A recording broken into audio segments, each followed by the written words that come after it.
অ্যান্টার্কটিকার তুষারাবৃত ভূমিতে সবুজের ছোঁয়া, বাড়ছে উদ্বেগ।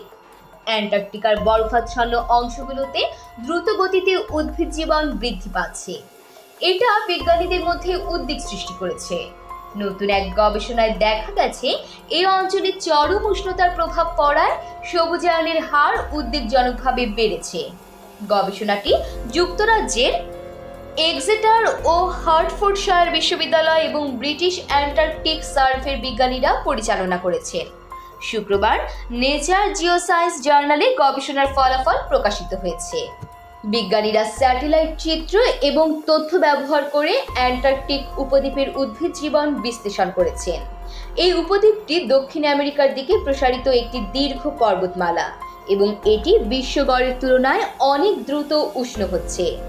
গবেষণায় দেখা গেছে 1986 সালে যেখানে মাত্র 0.4 বর্গমাইল এলাকা সবুজ ছিল, 2021 সালের মধ্যে তা প্রায় 5 বর্গমাইলে পৌঁছেছে। 2016 থেকে 2021 সালের মধ্যে এই সবুজায়নের হার 30% বৃদ্ধি পেয়েছে। যদিও অ্যান্টার্কটিকার বেশিরভাগ অঞ্চল এখনো বরফ, তুষার এবং পাথরে আবৃত, কিন্তু এই ছোট সবুজ এলাকা গত 4 দশকে উল্লেখযোগ্যভাবে বৃদ্ধি পেয়েছে। এক্সেটার বিশ্ববিদ্যালয়ের পরিবেশ বিজ্ঞানী ও গবেষণার সহলেখক থমাস রোল্যান্ড বলেছেন, আমাদের গবেষণা নিশ্চিত করে যে মানবসৃষ্ট জলবায়ু পরিবর্তনের প্রভাব সীমাহীন। এমনকি অ্যান্টার্কটিক উপদ্বীপের মতো প্রত্যন্ত এলাকাতেও প্রভাব স্পষ্ট। বিশ্বের সবচেয়ে ঠান্ডা স্থান হিসেবে পরিচিত অ্যান্টার্কটিকা সম্প্রতি সময়ে চরম তাপপ্রবাহের শিকার হয়েছে। 2022 সালের মার্চ মাসে অ্যান্টার্কটিকার কিছু অংশে স্বাভাবিকের চেয়ে 70 ডিগ্রি ফারেনহাইট বেশি তাপমাত্রা রেকর্ড করা হয়েছিল, যা এই অঞ্চলে কখনোই দেখা যায়নি।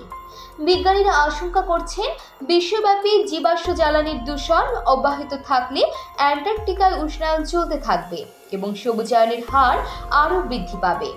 গবেষণায় আরও উল্লেখ করা হয়েছে যে যত বেশি সবুজায়ন হবে তত বেশি মাটি তৈরি হবে এবং এই অঞ্চলে বহিরাগত উদ্ভিদ প্রজাতির প্রবেশের সম্ভাবনা বাড়বে, যা স্থানীয় বন্যপ্রাণীর জন্য হুমকি হতে পারে।